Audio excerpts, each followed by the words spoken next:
Well, it absolutely had to be one of the most anticipated weddings of the century. So unless you've been locked away in a tower somewhere, you know, of course, that we're talking about the royal wedding of Prince William and Princess Catherine on Friday.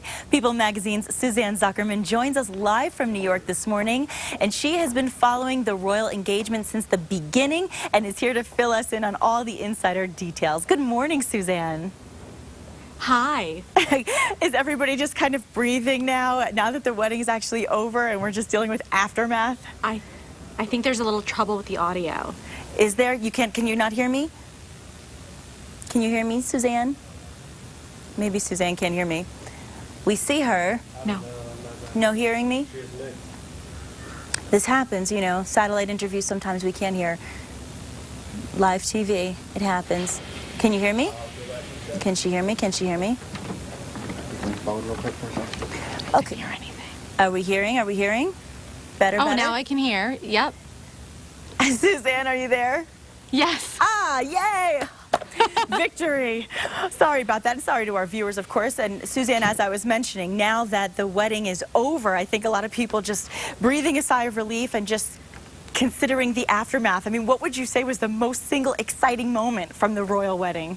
Oh, there were so many exciting moments and so many ways that William and Kate made this day their own. Sure. Who could forget the double kiss on the balcony of Buckingham Palace? That was unprecedented. No royal newlyweds have ever kissed twice before. In fact, only William's parents back in 1981 kissed for the first time at all. That's right. So that was a wonderful romantic moment. Of course, that spin in the Aston Martin convertible with the balloons that said W and C on them. So much fun, so much romance. Love to see them creating their very own traditions and beginning a new tradition for maybe their kids in the future, which is so cool.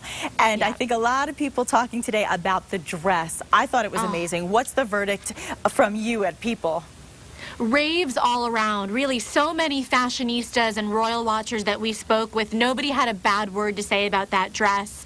You know, there was reporting back in February by People Magazine that Camilla Parker Bowles and Kate Middleton had lunch together at a posh London hotel, and multiple times they referenced Grace Kelly. So we did have some inkling that her sleeves would be covered, that there would be a lace overlay, and yet when she stepped out into the sunshine for the first time on Friday and we saw that very modern bustle, that very Alexander McQueen silhouette, it was breathtaking. It absolutely was, and it was perfect for her, and it was the epitome of class. And how do you think that they balance tradition with modern sensibility?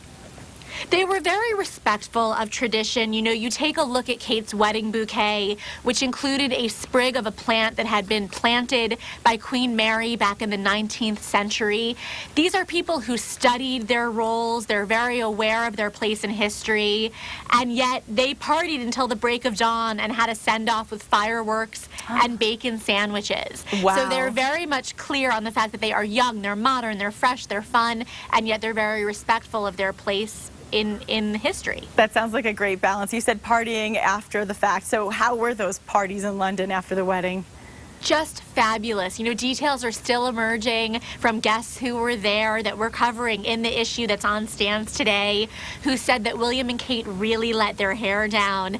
They boogied to She Loves You by the Beatles, and they were front and center in the middle of all their friends. They weren't going to let that moment, you know, they weren't not going to take center stage after all of that pomp. Love it. So where can our viewers go for more information on the details of the wedding?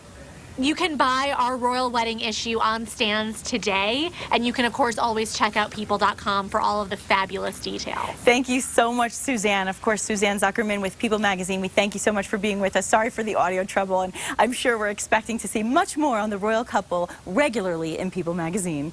Absolutely. Thank you. Thank you. And of course, it's May, and it actually is, believe it or not, a great time to be outside. May just happens to be National Bike Month, and coming up after the break, Kristen got the jump on National Bike Month with a triathlete from the '92 Olympics. Stick around and ride along.